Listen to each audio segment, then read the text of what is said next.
to the ExecMBA podcast. I'm your host, Brett Twitty, and you are listening to a new episode. On this episode of the podcast, I'm excited to feature a conversation I recently recorded with Olivia Zhou.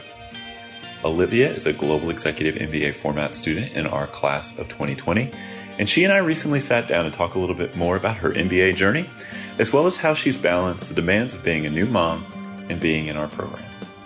So without further ado, here's my conversation with Olivia Zhou. Olivia, welcome to the podcast. Thank you. I'm glad to be here. So tell us a little bit more about you. Who are you and what's your background? My name is Olivia Zhou. I was born in China, raised in China. I came here about 12 years ago to pursue my undergrad. So I went to undergrad in the United States as well. And then I'm currently working at a financial services firm. We're an online brokerage firm. So we have about 200 employees, a medium-sized firm. We started as a startup, so it was 20 years ago. I've been working there for 7 years. I have really enjoyed working there since it was actually my first job. I grown with the firm, so when I started, it was only like 100 employees, around that 100 employees mark. So, and then we actually doubled in our employee as fast as the revenue also like tripled. But I want to share some numbers on that, of course, given we're still a private firm. So, so far that I'm managing a team of accounting professionals,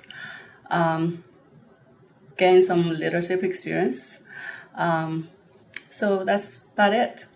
So you are someone with a finance accounting background, yes. Okay. Had you thought about an MBA for a while? Sometimes folks with that background, it's something that they've considered. To be honest with you, I have. I've been thinking about MBA since I was an undergrad. So I know this is something that I always wanted to do since I was going through my undergrad. I know that I finished my undergrad. I will gain some working experience. So hopefully I will get my MBA later. That was my plan since then. So you mentioned that you've been with your company, basically the same company for your career. Over 7 years, yes. All right. And you knew that you wanted to get an MBA. Yes. What led you specifically to Darden? I mean, I did some explorations for other schools as well. Given that I know Darden since I was an undergrad, I know UVA, University of Virginia, as a top-tier school, and it's a great school. And I always wanted to come here to get a degree, but I didn't know it was my MBA degree or undergrad at that time. So it was on my radar since a long time ago, since I was in China, actually. So, but I get a chance to do it, to explore Darden at that time. I did comparatively with other top schools, but Darden has really clicked with me in a lot of ways. I come from China with emphasize with family values, so we are very tight with each other in community senses, in community, and we help each other. I think Darden speak to that value.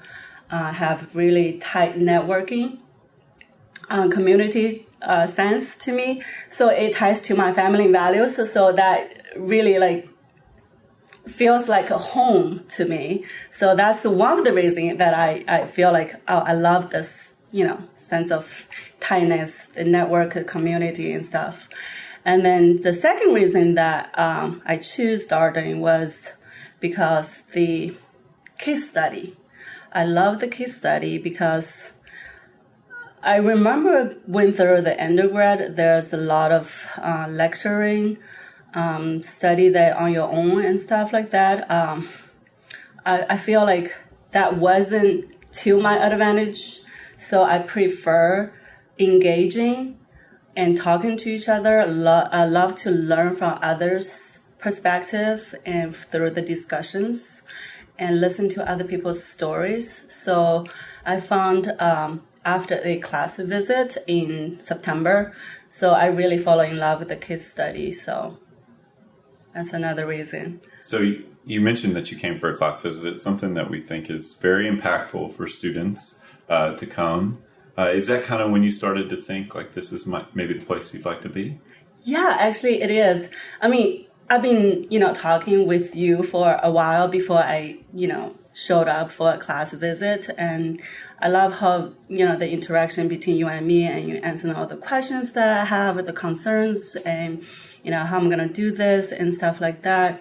And then, I said, I really should do a class visit to see how actually the classroom looks like, how students, enjoy the class. So, I mean, after that, I was like pretty much determined that this is the place I wanted to be. And then I love the faculties, and they just amazing how they engage in the class and encourage the participation and, give you a chance to share your thoughts, your story. And it's not about, they tell you, they teach you what they know. It's that they give you a chance to teach each other. Be a teacher in the classroom, also be a student in the classroom as well. So you get to teach other people what you know. You get to learn from other people that you don't know. I think that's a great environment. So you're a GEMBA format student, our Global Executive MBA format. You chose the most global option. It's Yes. worth noting both of our executive formats are global. It's just a question of how much global experience Exactly. one gets to have during the course of the program. So as a GEMBA format student, you've so far been to Brazil, China and Europe. Western Europe, and Yes. you're going to get ready to go to India. India in 2 weeks. Have you been to India before? I have not. I am very excited to go. I heard a lot about it. It's an emerging market. It's very similar to China in terms of being a developing country. I also heard there's a lot of differences between those two cultures. And of course, the business environment are different as well. So I am so looking forward to learn the differences, how business is conducted in India. So you'll get to have that look of, Brazil, then obviously China, then Western Europe, and India. A lot of diversity across Yes. all of those markets. All the diversity, yes. What led you to choose the Global Executive MBA format? Given that I am already have the international background, coming from China, I wanted to learn about different cultures, different business environments, how things is done in different country. That's one of the reasons that really attracted me, just to learn. When I was in China before, that I always wanted to learn about United States, about America, how business is done here, why United States is, who they are, where they are, like being the global leading economy. So I was very interested in learning. So I came over here and, did my undergrad. So I'm still here. And of course, I want to continue my journey learning about other businesses and cultures around the world. So we tell prospective students all the time that life still continues while you're in this program. Yes. And I think your story is probably one of the best examples I can think of this. So for our listeners, Olivia came to the first leadership residency in Charlottesville. How many months pregnant were you? I was 37 weeks pregnant, so that's almost close to 9 months pregnant. So very pregnant when you I was very pregnant, and people think that you might pop up anytime. So it's kind of nervous for a lot of people who are around me as well, because 37 weeks considered to be a full term that the baby can come out anytime. So there's a lot of nervousness, I'm sure. So you showed up at LR1 thinking that you could have had the baby then. I can remember the emails prior to the start of school where you were inquiring about, if I go into labor, what happens, what are my options, that sort of thing. You didn't have the baby during LR1, although you had the baby soon thereafter. Yes, I did. Yeah, I had you still remember the conversation we had and the emails. I do wanted to, I don't want to scare people during, the L1. Everybody's coming here for a class, MBA class, and they didn't want to come here for like having to experience somebody, giving a labor or something.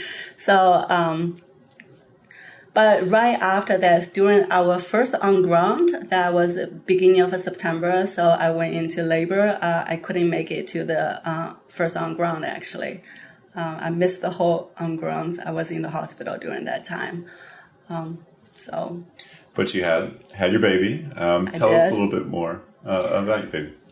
I mean, he's almost 14 months old right now, and I can't believe it, how fast time went. It's just to think about. It was feel like yesterday that I just had him, and then now I'm like almost 2/3 of the way done with the program, and I feel like I'm excited that I'm gonna be graduating soon.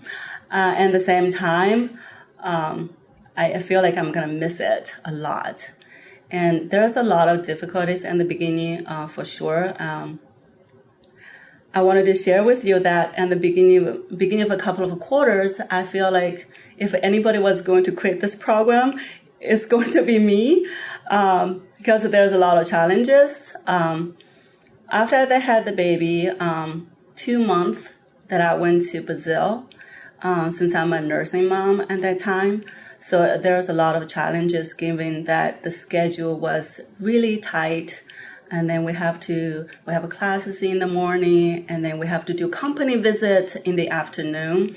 And sometimes we do some of the visitors is off-site, and it's hard to coordinate it with the time and then finding a place to pump the breast milk. So it's just a lot of things that I have to deal with, and given that you're in a new environment in a different country, that adds a little extra stress, I would have to say. But the fortunate thing that I wanted to say is my classmates. And, they are so wonderful people, and they're so smart. They're so supportive. And I couldn't even believe how supportive they are. Without them, I couldn't go through that. I really appreciated that. And I think Darden did a great job bringing all those talented people. They're not only talented, they're very passionate. They are very compassionate as well, and wanted to support and help you succeed with the program. So I thought a lot about you trying to balance being a new mom and school and work and just life. And it's interesting to hear you talk about some of those early challenges. You're now here in quarter 8 of the program, well beyond 2/3. You're almost, you are 80% of the way done, if not a little bit more than that, when you consider LR1. So the end is near. You're getting there. How does it feel now? You mentioned your son is 14 months. I imagine you feel a little bit more settled as a mom at this point. I definitely feel like, yes, I'm a mom. I finally synced in.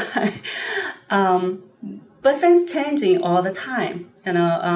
He was a baby. Now he's turning into a toddler. He have, thoughts and ideas, and, that give you a different type of challenge every day, of course. Things never stops.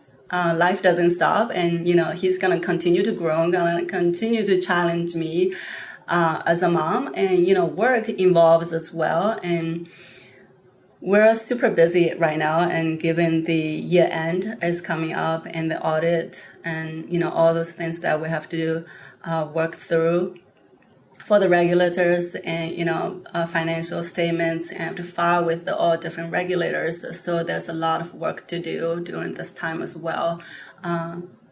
Of course, after year end as well, the quarter 9 is going to be rough as well, I would have to say. But you know what? I feel like I get a handle of what I have to do, and what left for me was to really focus what's important for me at this point.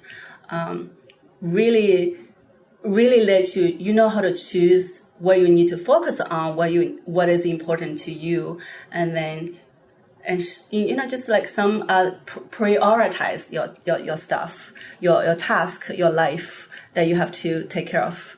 And that's, I think, also an important training that we have to have as a leader. That happens everywhere. I mean, and work and your life, and you have to balance everything.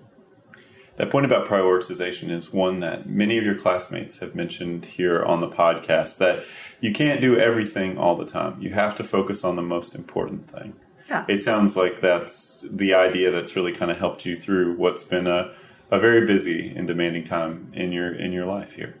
Exactly. On top of that, you need to you can't be the best in everything, and you have to find the right balance. That you feel that I am a good mom. I'm also a good student. I'm also doing a great job. And finding the balance is a little rough, but eventually you will get there. And you will say, you know what, I'm doing a good job, but I'm not perfect, which is okay to accept that I'm not perfect, because nobody is. That's a great point. Some might say perhaps one of the most important lessons for people who are going to be leaders and managers.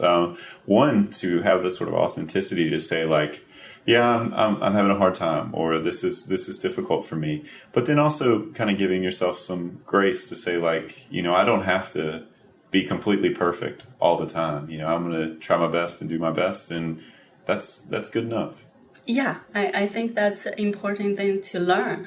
And I came to this program in the beginning think that, you know what, I want to do great in every single class. I want to excel in every single class. I want to get great grades. But in the end, it doesn't matter. It's how much you learn. It's what you learn that matters. The big thing that I have learned is I have learned so much about myself through this program.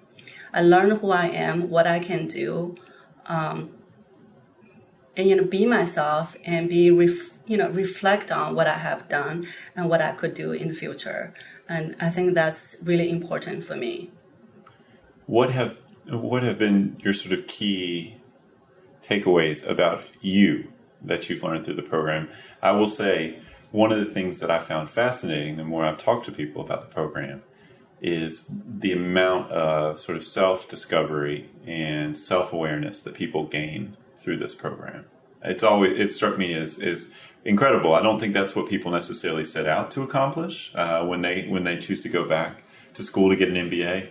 But certainly here at Darden, it's an inevitable byproduct of the experience. I completely agree with those people who have actually feel that way. I feel it's a transformational process. It's a self-transformation process.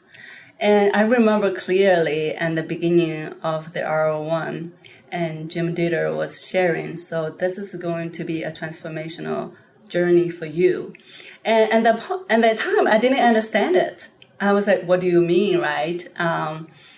Because at the beginning, you're like so nervous, you just started, and I don't know what this journey is going to be. I'm anxious and at the same time excited, but looking forward to it. And finally, that through the couple of quarters, and especially when we went to a Europe, the global residency, and I finally realized what Jim means by self-transformation. And I learned so much about myself in terms of as a leader myself, what, things that I could improve on, what are my advantages, what my strengths are. So how can I be a better leader? Just learn like things that you think that you might have a blind spot that you didn't know, but you learn from it. The self-reflection through talking and engaging with your classmates, with my classmates, of course, with the professor and everybody else. It's a self-discovery too.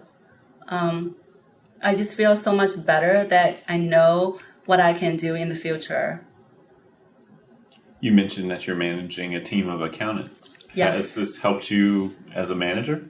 It definitely did. I have some feedbacks from my actually team. They said, I can see the change from you by going through this program. You may not notice, but I see the differences that you bring to the team. They really appreciate it. And I try to apply what I have learned already in the program into what my job right now. So I wanted the experience to tie to what I have learned. So which worked out to be really great. And then they feel like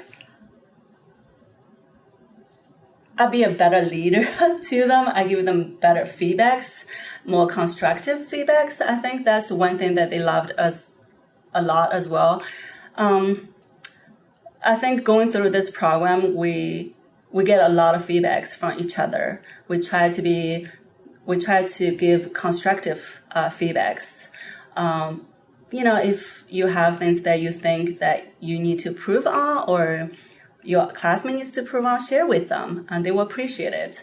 And I appreciate it a lot. And even you wanted to say thank you for what they did, it's a great chance to tell them as well. So I appreciate the process. So I learned so much. And through all those leadership courses, like leading organization and stuff, they give you chances to practice that, to learn who you are as a leader, and then watch out for improve your blind spot or your weaknesses, and be aware of that. And that's very important as a leader. We all good at certain things. We all have our strengths and weaknesses, and, learn who you are, what those are is important.